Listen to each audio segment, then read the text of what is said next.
maadaama oo bishii ramadaan runtii aynu joogno bil aad u khayr badan bishii qur-aanka waa bil bulshada badankeeda runtii ay qur-aanka akhrido adiga ka sheekh maxamuud ahaan aayad ama suurad qur-aanka ka mid ah oo si gaara ama kuu taabata ama macno gaara kuu samaysa ama si gaara kuu xadantaysa waad nala wadaagi kartaa ma jirtaa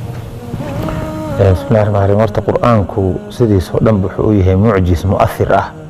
qur-aanku u yahay gaar ahaan qofku hadduu micnaha qur-aanka garanayo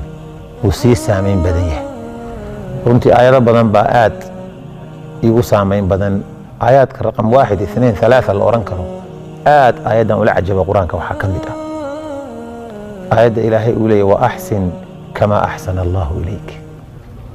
aayaddaasi runtii si gaara qur-aanka iga duwanta sida ilaahay kuugu ixsaan falay ee kugu dhaqaaleeyey diin iyo dad iyo dunyaba u ixsaan fal markaad fiirisid qof walba 20 sana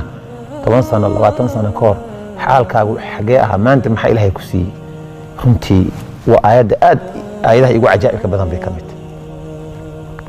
waxaa la mid aayadka aad ula cajabo aakhirka suuradda suuratu lmunaafiquun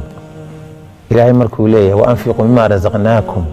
min qabli an yaatiya axadakum bilmowt bixiya waxaan idinku arsaqnay wax ka mida geeridu intaana idin iman oo qofkiin aanu odhan ilaahayo dib ii celi aan soo camal fashee wuxuun waxaan aad ula cajabaa sida ilaahay u tacbiiray arrintan